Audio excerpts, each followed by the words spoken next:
Hello, and welcome to this week's Motor Trade Radio podcast. Powered by Motors and Cazoo, with Philip Nothard and Curtis Hutchinson, bringing you all the chatter that matters from across the franchised and independent dealer sectors. Well, here we are now, so getting part way through Q2 in the month of May now. So we've had the first bank holiday of May. The weather looks to be holding out a little bit, Curtis, for us at the minute, but the world of geopolitical challenges remains the head topic of the news on a regular basis outside the automotive industry. Yeah, definitely. So if you're listening to the pod and you want to get away from all the shenanigans in the Gulf, local elections, and pretty much everything else that's going on in the outside world, then you've come to the right place, because we've got plenty of headlines on the car retailing sector, really based around new car market. So as we record this, the figures have just been issued. Yeah, and we've got some good updates for you today, and a couple of commentary pieces from friends of the podcast on LinkedIn to share with you this morning, haven't we, Curtis? We have indeed, yes. Yeah, we have.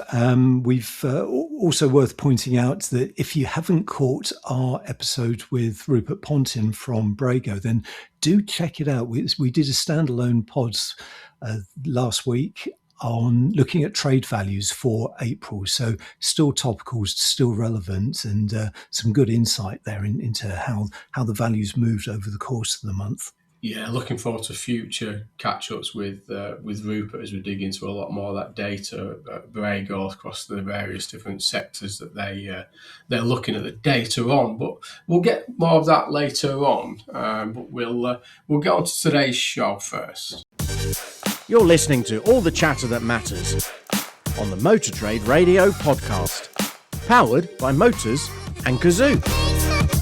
If you're a supplier and would like us to profile your business and reach our audience of dealer group bosses, managers and decision makers on one of our supplier special episodes, then get in touch with Curtis and Philip at motortraderadio@yahoo.com. Companies already featured in our supplier specials include Autoglim Lifeshine, Impel, Prospecting Dynamics, iVendi, ETT, Generational, and Jigcar. And you can find them all in your podcast feed, along with our recent OEM specials with new EV brands, Verizon, Ion, and Shangan. And we also caught up recently with Suzuki. And if you'd like us to profile your business, then just message Philip and I at motortraderadio@yahoo.com. You're listening to all the chatter that matters on the Motor Trade Radio podcast, powered by Motors and Cazoo. Headlines this week come from AM Car Dealer, Motor Trader, Auto Sunday, and Sky News. Starting with, we've got the full lowdown on April's new car market. And it was a fascinating month, which saw a 24% jump in registrations, making it the best April since pre-COVID times. But there's lots of moving parts behind those figures. So we'll look at what drove it, including some analysis and comment on some of the game-changing sales being generated by the Chinese brands. Philip's got a roundup of sales across European markets. We'll also look at UK van sales, and we'll finish the first half with Swansway director and friend of the pod, Peter Smyth's view on the state of play of the new and used car markets as the UK hits a record 42.5 million vehicles on the road. And in the second half, we return to the FCA redress scheme, looking at the negative impact on one particular funder, which is reportedly in difficulties, while the Finance and Leasing Association highlights some of the distortions being caused by claims management companies. And finally, we have some management changes at Hendy and Brayleys. You're listening to all the chatter that matters on the Motor Trade Radio podcast, powered by Motors and Cazoo. So as Curtis has said there, we're going to head over to AM Online, and this is obviously straight on the back of the April new car registrations being announced, and that the new car market grew by 24% year on year in April, a month that also saw a 2 million full EV registered. So, this is quite a landmark figure for the SMMT, with this one being a big shout out into all over their social media about hitting that 2 million figure of registered battery electric vehicles here in the UK. Yeah, on the face of it, a positive month. As we said earlier, there's plenty to unpick here. As you say, it was up 24% on April last year, but the market was actually up 9% year on year. So tracking in the right direction. And those April registrations of just shy of 150,000 units pretty much takes us back to those pre-COVID levels. So this is the best April since 2019. So, as I say, heading in the right direction. But there are a number of reasons behind that 24% growth, aren't there?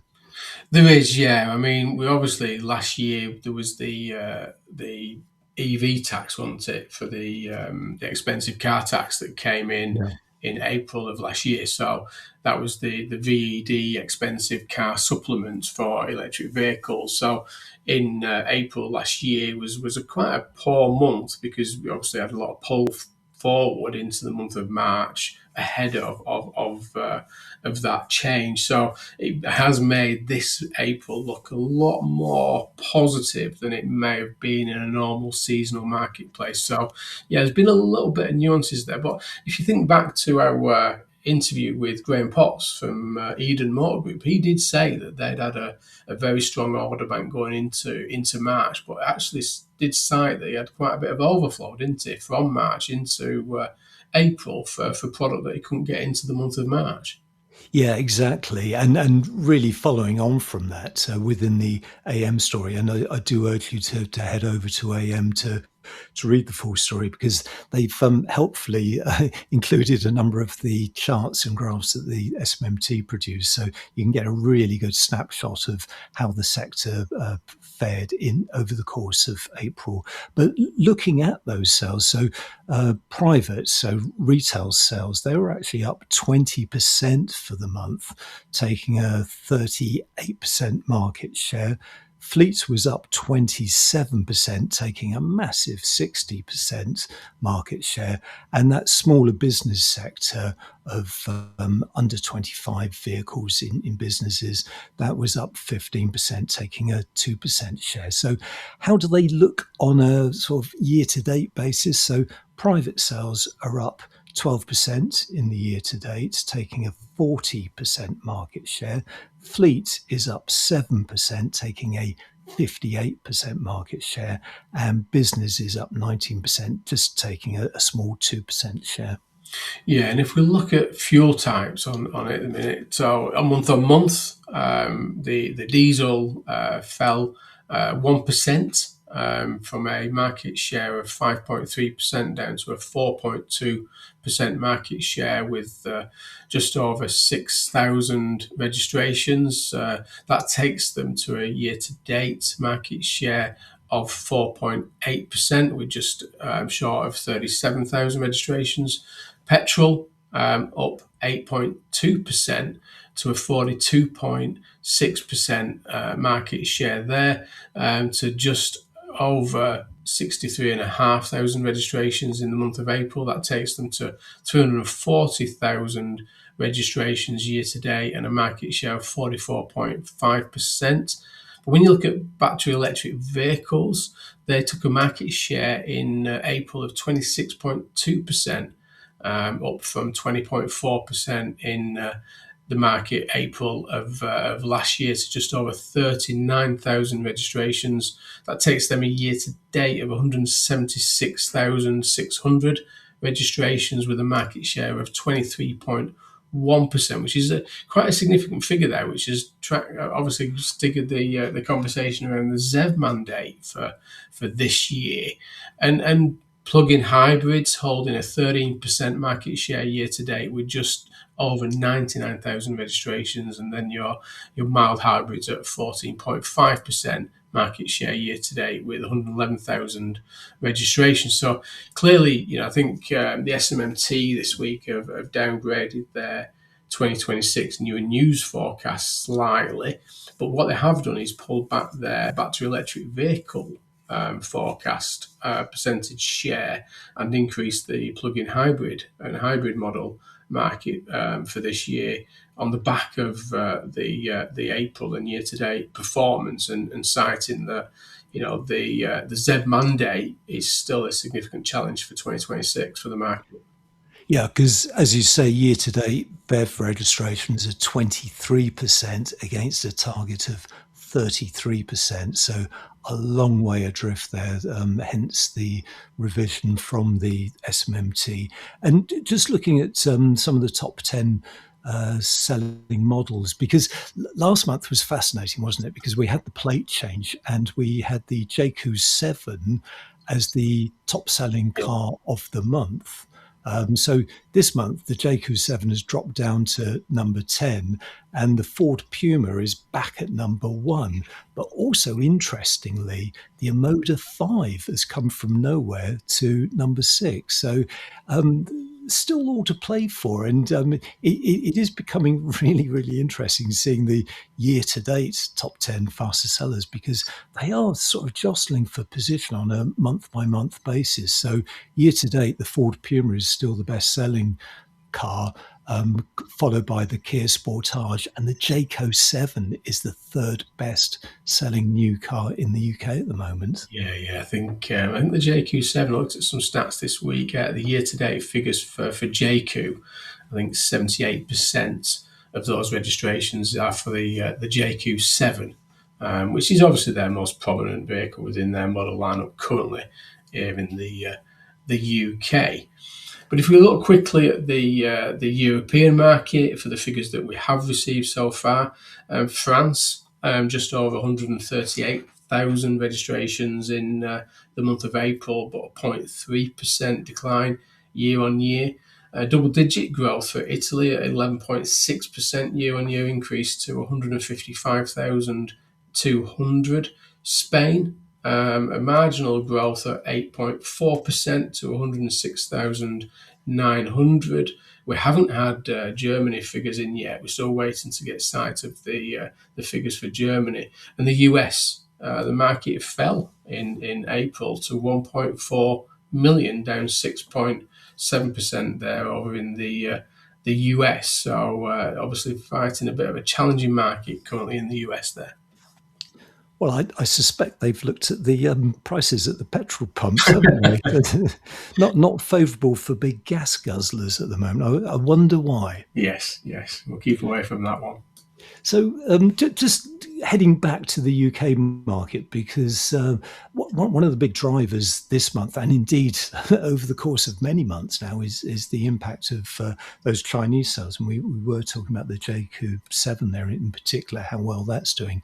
Now, Harry Bott, who's the director of MediaHawk, every month he does an analysis of the Chinese impact in the new car market. So I do urge you, if you don't follow him on LinkedIn, do connect with him, because he posts this monthly update, which is absolutely fascinating, because he's quite forensic and he goes into some of the details. So within this, working from his blog, he shows how the total market grew by just over 63,000 vehicles this year, but Chinese new entrant brands contributed 61,000 of those vehicles, with 52,300 vehicles coming from just 4 brands, which are BYD, Chery, JQ and Amoda.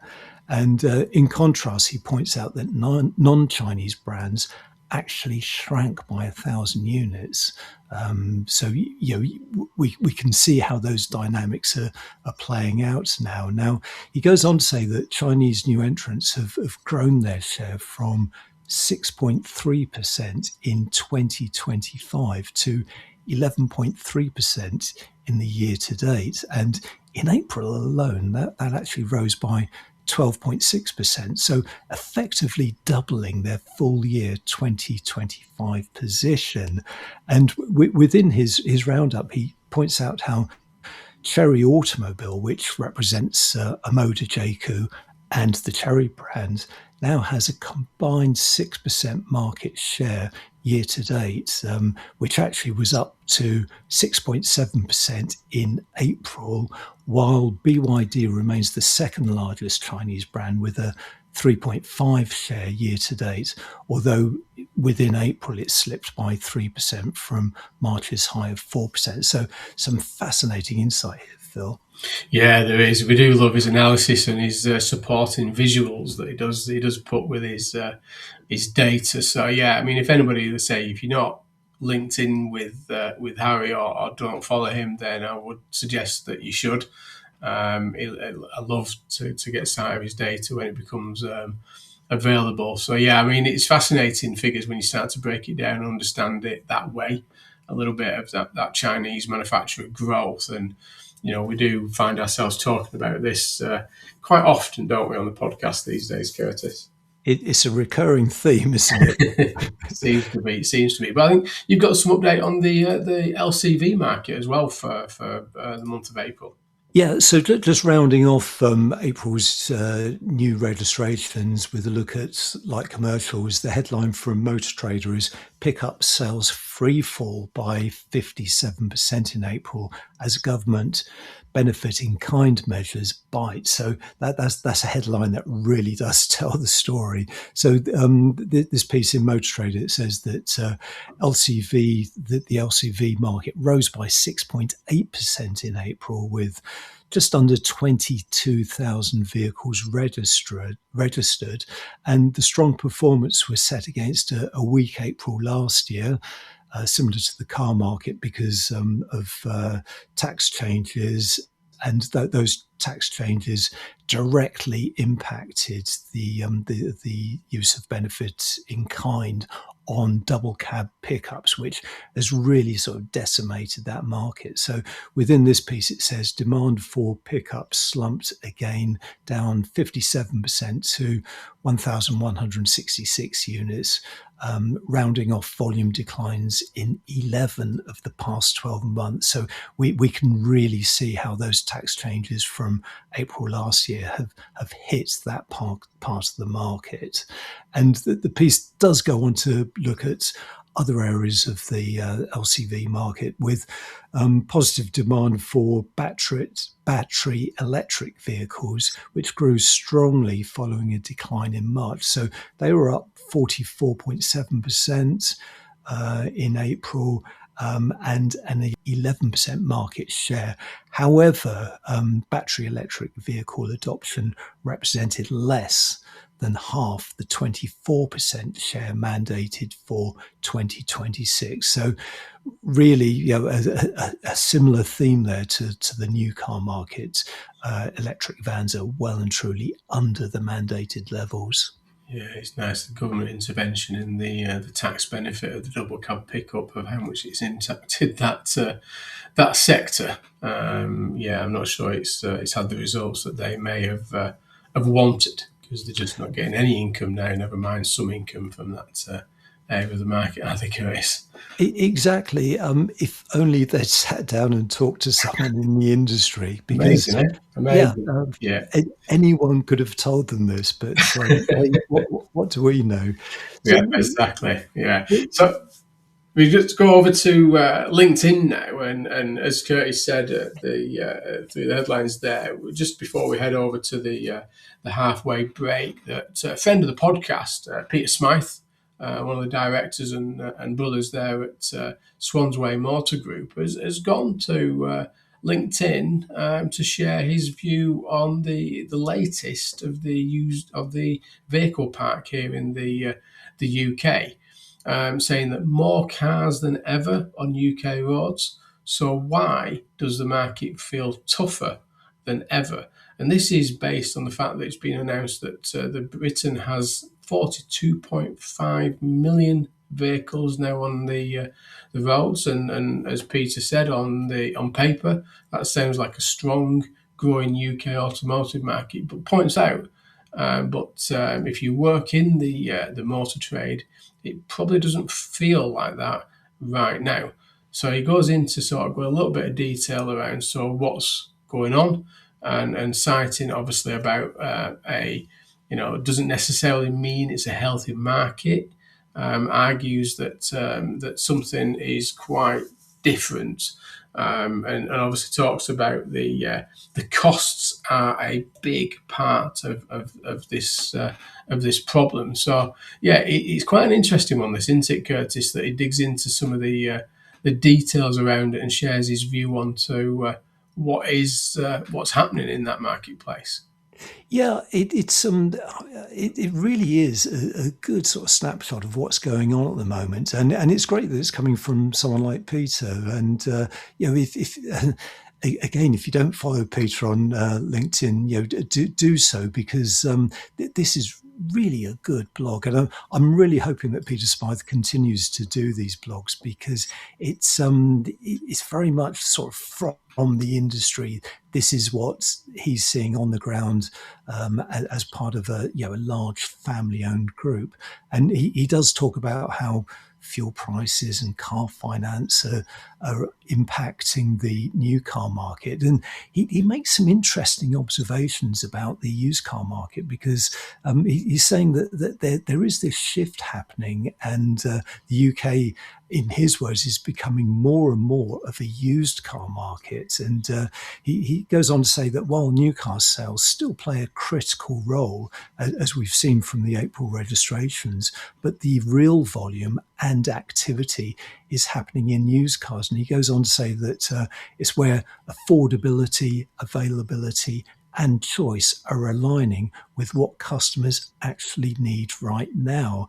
And he wraps it up by saying, from a family-owned dealer group perspective, that shift is hard to ignore, which I'm sure is a feeling that will resonate with many of our listeners. Yeah. Yeah, and it does. I mean, he finishes off the piece there saying that for those of us in the automotive industry, it's a reminder that the opportunity isn't just in selling the next new car. It is in understanding how people are actually buying, using, and keeping their cars today, because that's the real market. And then sort of cites, probably I can see the next blog coming, can you, saying that are you seeing customers holding onto their cars for longer, or is demand starting to shift again? So I suspect that's the next blog coming out from Peter in the future, if he gets some responses to that one. Yep, we'll wait and see. But we'll be back with the rest of the week's headlines after the break. You're listening to all the chatter that matters on Motor Trade Radio, powered by Motors and Cazoo. This is your weekly one-stop shop for all the biggest car retailing headlines from across the media. So heading over to Sky News now, and this has been shared through some of the usual trade media following this the breaking news in Sky. And this is a continuation of the impact from the redress announcement from the FCA, saying that motor finance firm Blue on brink of collapse after launch of the $9 billion FCA redress scheme, saying that a major independent provider of motor finance is teetering on the brink of collapse weeks after the city regulator confirmed plans for a $9 billion industry-wide mis-selling compensation scheme. So this is learned that Sky News learned that Blue Motor Finance, which is said to be facing the redress bill of over 50 million, is lining up administrators as it scrambles to secure a rescue deal. So I think when we covered the story recently, didn't we, that there was sort of citing that there is more to come from this redress, in addition to obviously the challenges that it's facing following the latest announcement plan from the FCA. But we did think that there was going to be more fallout from this going forward. Yeah, and this is very much an evolving story, so definitely worth heading over to Sky News to check it out. But within the story, it is highlighted that Blue Motor Finance is one of the UK's one of the larger consumer motor finance companies, lending over £1 billion to over 120,000 customers. And Blue Motor Finance's own website said it had become one of the UK's leading technology and analytics-driven companies, lending £2.5 billion to more than 250,000 customers. So, a reasonably sized player there. And we will keep tabs on how this story develops. But within the Sky reports, it does mention that the finance arms of BMW and Volkswagen and the French banking group Crédit Agricole were preparing to launch challenges to the FCA scheme, and we reported last week that Mercedes-Benz was doing the same. So still plenty to play out within this story, isn't there? There definitely is, and as I say, there's going to be a lot more to come. But sticking with that and heading over to motortrader.com, and this is a fascinating story, isn't it, Curtis? We do like this one. I enjoyed this one. and this is that up to 21 claim management firms chase motor finance redress for one individual, and this has been muted a few times, hasn't it, in conversations around the CMCs, the ambulance chasers that have been sort of going out to get, and you see it today, don't you, on any social feed or any website that you're on around, did you own a diesel or a vehicle, did you get a car loan in this period or whatever they are. And people have been saying that, what's going to happen with these CMCs where they've got multiple claimants through various different businesses, saying that consumers have been sort of applying for claims, but they've been applying through multiple CMCs. But this is news that the FLA have broke into it, that 21 management companies for one claim. And that's going to, who comes first on that one? Exactly, and that claimant's not going to get much of a return, are they? I mean, if we're talking about £800 odd split 21 ways. Well, this is the thing. I think that's the thing now, isn't it? Because the question is going to be is who gets that claim, and obviously there's administration fees for not continuing with the claim as well. And do the CMCs then say, there's your admin fee from us for not continuing with the claim?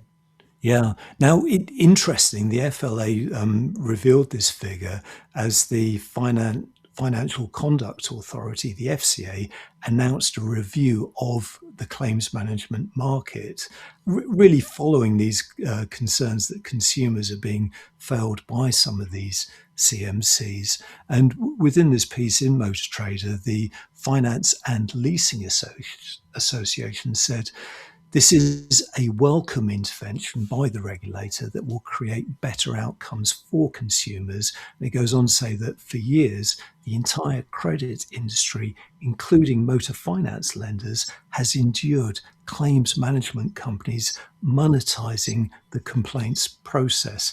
And that really goes back to your point about, we're all being bombarded at the moment with emails, text messages from CMCs,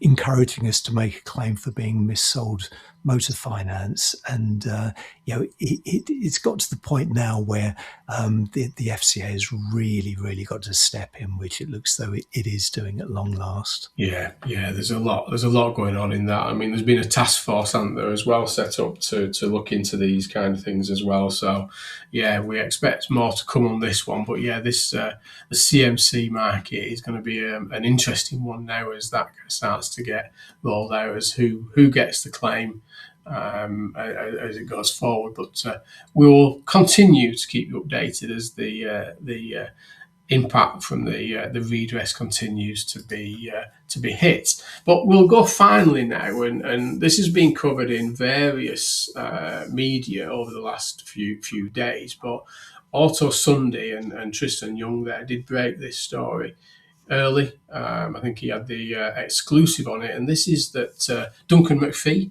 steps down at Hendy to join Brayleys as CEO. Now, you start to hear these rumours across the sector, don't you, Curtis? You know what it's like. You just think about this, and there's a few hints and things like this, a few phone calls that start to happen. But this is that Duncan McPhee and absolutely fantastic gentleman in the industry who we'll know from back in the Lookers days as well. Has been announced that he will be stepping down from his role as COO, Chief Operating Officer at Hendy Group, and is expected to be joining Brayleys, which is AWR, for those that know them and recently bought the Johnson's Group. And he'll be joining them as CEO in about a year's time, is the reported rumour at the minute. Yeah, and as you say, hats off to Tristan for this story, because the Auto Sunday story, as we record this, is far more detailed than anyone else has been able to put together from the available information. So, as you say, looks though Duncan McPhee is on a 12-month notice period, so it's going to take that long before we actually see him taking the role. But Auto Sunday says sources claim that McPhee's new CEO role will be at Johnson's and Brayleys, which, as you say, is owned by AWR Holdings, which has revealed that its CEO Jose Blanco and its CFO Martin Wasty are leaving the company. Now, Jose Blanco, that in itself is an interesting story, isn't it? Because he only joined AWR in the top job in March last year, and he came from Europcar, and he oversaw the integration of Johnson's cars into the group, which created a £1.6 billion turnover business, which really propelled it into the top 10. So operating across 79 locations and with 21 manufacturer brand partners. But as I say, he only joined in March last year, so not long in position. No, and I remember when he took over from Brayley, didn't he? In that role of Brayleys, from, as you say, appointed by AWR Holdings, and ahead of that Johnson's acquisition, and it's, I mean, you don't get this normally, do you? I mean, obviously, you get somebody stepping down, and then it's kind of, what are they going to do? They're going to be on garden leave. How long are they going to be on garden leave? Where they're going to appear? But this seems to be reportedly planned out for something that's happening in 12 months' time.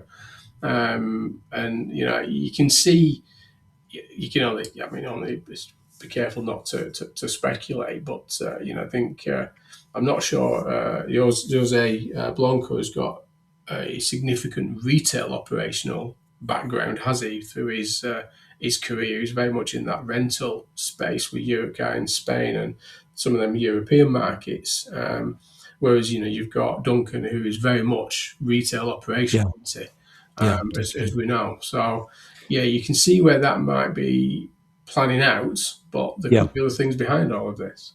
Yeah, definitely. And there is a useful follow-up reported by AM who said that within the statement, Jose Blanco had played a key role in overseeing the integration and growth of the enlarged group, with the board acknowledging his contribution during what it described as an important phase of development. And it goes on to say that former KPMG automotive chief Andrew Byrne, who recently joined the business as Deputy CEO, will now work alongside of Jose Blanco ahead of his departure to ensure a smooth transition.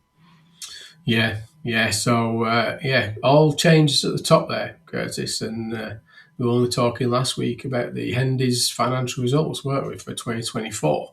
And then obviously very swiftly after that we get this announcement. So yeah, all changes at the top to from one of the big groups there, but over the next 12 months we'll see how that sort of plays out before the final moves. But hopefully we've managed to keep you ahead of everything that's been happening this week in the headlines. There's plenty going on as usual, aren't there? Yeah, most definitely. So we'll be back next week with the headlines. That's all for now. Many thanks to you for listening to this Motor Trade Radio podcast. So until next time, it's goodbye from me. And it's goodbye from him. Thank you for listening to the Motor Trade Radio podcast, powered by Motors and Cazoo. We'll be sharing all the URLs from this week's headlines in our newsletter on Monday morning. To subscribe, just search LinkedIn for the Motor Trade Radio podcast.